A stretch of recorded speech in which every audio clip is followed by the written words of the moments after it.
Welcome back to Iacon, everyone. Time to jump into the intro of a brand new character.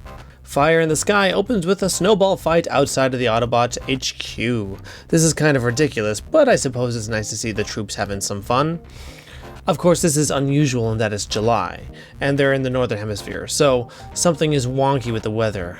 Cliffjumper, Mr. Rational over here, thinks it's the Decepticons. Of course, he doesn't have any evidence to support this, but maybe he's seen Transformers before and knows that it's always the Decepticons. Optimus tries to figure out what's going on by pressing buttons, so good for him. Megatron and his goons are behind this. Their master plan is that they're going to drain heat from the Earth's core, and that's going to fill up their energon cubes and they'll leave Earth a frozen wasteland. Now, I'm not a scientist, but I always thought that most of the Earth's heat came from a different source, primarily the sun. I mean, there's a reason why seasons are determined by which side of the planet is angled toward it. I guess I can buy that they can harness power from the Earth's core and that it would cause some sort of cataclysmic event, but having it freeze the Earth over sounds kind of stupid. I know this was the 80s and people didn't have the internet at their disposal at all times, but still, you had to go to school and learn, right? Why not have it so the Decepticons are drilling, causing some earthquakes? Earthquakes are bad. So a little update here. After discussing this with my stepdad, who is more science savvy than I am, apparently if the Decepticons were able to harness the power of the Earth's core and deplete it, it would actually have a cooling effect like what you're seeing here. So there you go. However, you couldn't do that because the heat is caused by all the pressure. So by its very construct, it is an entirely renewable heat source. You can't deplete it without essentially blowing up the entire planet. And you definitely can't do it by hooking a hose up to a giant green crystal in the North Pole. I don't know where they got that idea from. So while this isn't actually as dumb as I thought it was, it is still in some ways a dumb premise. But I did want to be transparent in that sometimes I don't know things and there's always something to learn.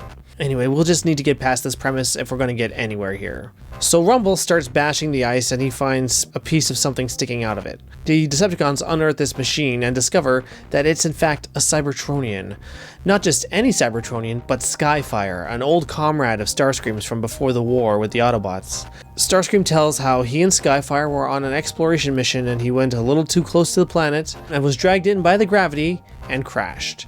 Starscream looked everywhere, but Skyfire was nowhere to be found. Now, this kind of bothers me on a few levels. First, the obvious one. This is Starscream's Earth mode, and not the Seeker's alternate mode, which was clearly established in the first episode, and reinforced in the previous episode, Divide and Conquer. I'm sorry, but I like continuity, and this is a lazy oversight. Of course, one might say that if I like continuity, maybe Transformers isn't really the show for me, but you know what? Just expect some complaining, okay? Next, I don't like that they just flew to Earth in their flight modes. Like, they traveled from Cybertron to Earth just as jets? No starship? I mean, what speeds can those two travel at? I guess they could have used some kind of space bridge, or perhaps were taken to the planet by a ship and then just flew outside briefly to take some scans? But this is all me just trying to justify this based on nothing presented on screen. Oh well, the point is Skyfire is awake now. And Starscream tells him that they are Decepticons, and that killing Autobots is awesome. Skyfire isn't so sure. He's a man of science, and to suddenly become a soldier in a war is a lot to take in. But Starscream says that fighting is way more fun than science, and so he should give it a shot. I'm just trying to imagine Starscream as a scientist. Science requires intelligence, collaboration, and above all, a lot of patience. Starscream has none of these qualities. My findings will be the greatest scientific findings ever! And pretty soon I'll be running this lab and you'll all be my interns! Why is this taking so long? The Autobots decide it's time to take a quick drive to the Arctic and put a stop to Megatron's plan. Apparently the Autobot base is somewhere outside of Portland, Oregon, so yeah, I'm sure that you can just drive to the Arctic in a few hours. Though I am left to wonder how they made it across the, ocean, you know? That big blue wet thing? Or maybe the crystal's just in northern Canada. I don't know for sure. It's not often that you see none of it in mainstream media, so kudos to that. Skyfire starts his first patrol and sees the Autobots coming from the south. He tells them to halt, and when they transform, he sees that they are indeed Autobots and opens fire. Now, Skyfire is a big boy, standing much taller than even Optimus Prime, so they treat him as a significant threat. Though in predictable fashion, Spike goes flying off and lands in some ice water, getting himself into trouble again. Sparkplug fishes him out, but they find themselves stranded on a block of ice. Skyfire goes to save them and tells them to take it easy because his beef is with the evil Autobots and not the natives of this planet. But they're like, "But Decepticons are bad news, dude." And he's like, "Nah." And he takes them to Megatron to show them that he's right. Megatron says that they are Autobot sympathizers and will be killed after they are no longer of any use to him. And Starscream traps them in an ice prison. Wait, what use to him are they right now? Why doesn't he just step on them and tell Skyfire to get back to work? Anyway, Skyfire says that they're friends and they promise to help him move on Saturday, but Starscream slaps him in the hand with a laser and says no. The Autobot rescue mission is underway because it always is, and they drive into a cave. When most of the Autobots are in, Gear stops the conga line and says that he's got a bad feeling about this. Though the bad feeling may have just been the loose ice under his feet because it collapses and he falls into an underground tunnel system with Hound, Ironhide, and Ratchet. Prime's group finds Spike and Sparkplug, while Gear's group finds Trouble, and are captured by the Decepticons. Starscream takes them outside to be executed and tells Skyfire to get it done. But then he's like, "No way, I'm not an executioner, Starscream. You've really lost your chill." Starscream reacts super calmly and reasons with him. I'm just kidding. He calls him a traitor and shoots him in the chest. He then blows up the Autobots and they're just sitting there as piles of scrap. Back to Iacon will return after these messages.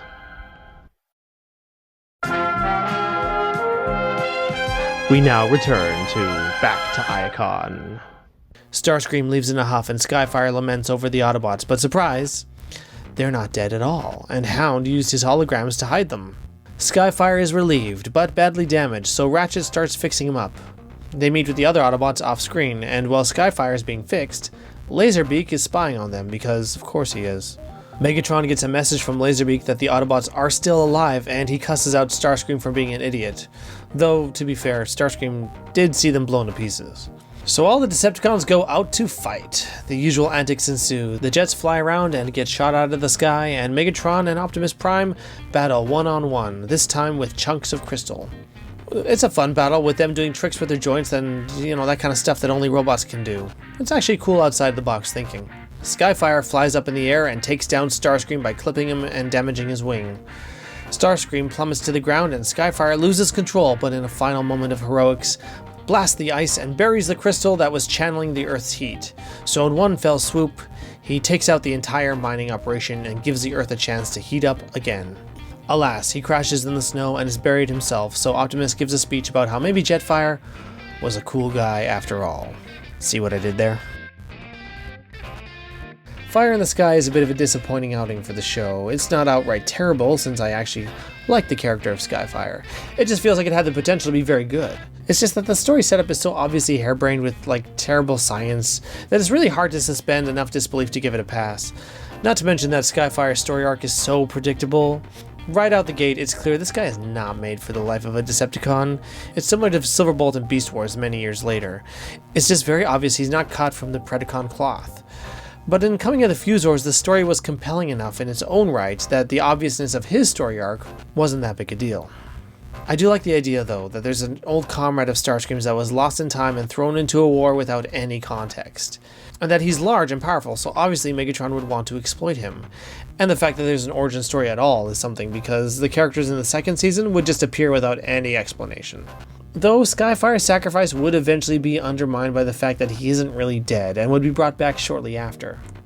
Though this actually could have been an earnest effort on the creators to give Skyfire a complete story arc, and maybe Hasbro was just like, "No way, dudes, we gotta get those toys off the shelves."